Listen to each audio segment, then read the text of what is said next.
स्वागत है। न्यू दिल्ली वालों की है ये नाम तो हर किसी ने सुना है। यहाँ के छोले भटूरे, आलू का पराठा, पूरी तरह से वो सामान से भरा हुआ जो आज की मॉडर्न जनरेशन को चाहिए। ये कहानी न्यू दिल्ली में प्रताप नगर की है। प्रताप नगर में एक छोटा सा मकान जिसमें 6 कमरे हैं, जिसमें 5 कमरों में किराएदार रहते हैं। सभी खुशी खुशी रहते हैं है। एक कमरा जो खाली, उसमें कोई किराएदार नहीं रहता दे और घर मालिक किसी को भी ये कमरा किराए पर नहीं देता था। इस वजह से काफी ज्यादा बातचीत हुई मगर किसी को उसमें कमरे की इजाजत नहीं मिली। एक रात 4 चोर आए और उन्हें लगा कि इस कमरे में ताला लगा है। शायद उन्हें लगा इस कमरे में सब कुछ है। वो ताले को किसी तरह खोल के अंदर जाते ही है तो उसमें से एक दोस्त कहता है को तुम बाहर नजर रखो, मैं अंदर से सारा सामान वगैरह जो कुछ मिलता है अंदर से लेकर आता हूँ। जैसे वो अंदर जाता है उसकी थोड़ी देर बाद खंजर चलने की आवाज आ रही थी।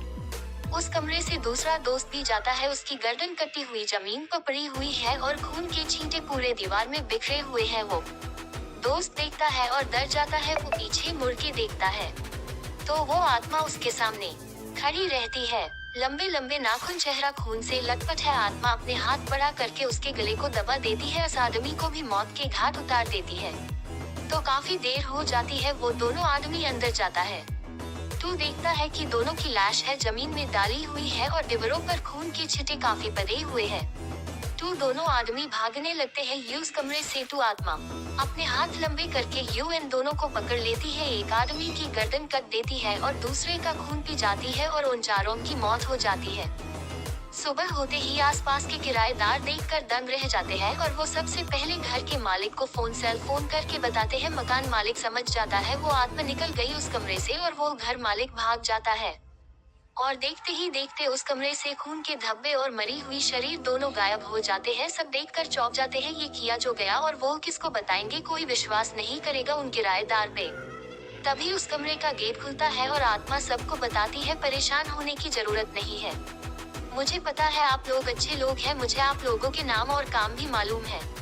आत्मा उंगली उठा के बोली तुम राजू हो, तुम्हारी दुकान है और तुम गरीब लोगों को महीने में एक बार खाना जरूर खिलाते हो।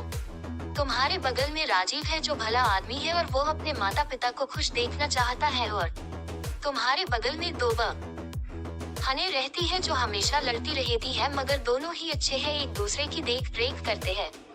मेरा भी परिवार था, हम लोग 11 साल पहले आए थे यहाँ और खुशी खुशी रह रहे थे मगर 2 महीने से मेरे पति का काम नहीं चल रहा था और 2 महीने से हमने कमरे का किराया नहीं दिया था। एक रात मकान मालिक आए और गुस्से में मेरे पति को मारा और बच्चों को भी और मेरे साथ जबरदस्ती की और मार डाला और मेरा कत्ल के इल्जाम में मेरे पति को इस मकान मालिक ने जेल भेज दिया और बच्चे भीख मांग रहे हैं। मैंने अपने आसपास सभी किराएदार को मार दिया क्योंकि उन लोगों ने हमारी कोई मदद नहीं की, वो बस हम सबके साथ गंदा काम होते हुए देखते रहे। इसलिए मैंने सबको मार दिया और अब मकान मालिक की बारी है। उसने मुझे एक बाबा की मदद से बंद करवा दिया और मेरा इंतकाम बाकी रहेगा और अब पूरा होगा। ये आप सब फोन करो उन्हें और कहना कि मालिक हम सब ने उस आत्मा को बाबा की वजह से बंद हो गई हमेशा के लिए। वो सुनकर ये आता है और वो आत्मा उसे मार कर खुशी खुशी चली जाती है और उसके बच्चे वो 2 बहन पालन पोषण करती है और उस आत्मा का पति भी कुछ दिनों में छूट जाते हैं और अपने बच्चों को अच्छी देख रेख करता है। गलत काम का अंजाम हमेशा बुरा ही होता है, तो हमेशा अपने आसपास से अच्छा सीखने की कोशिश करें। चैनल को लाइक करें, कमेंट करें, शेयर करें, सब्सक्राइब करें। धन्यवाद।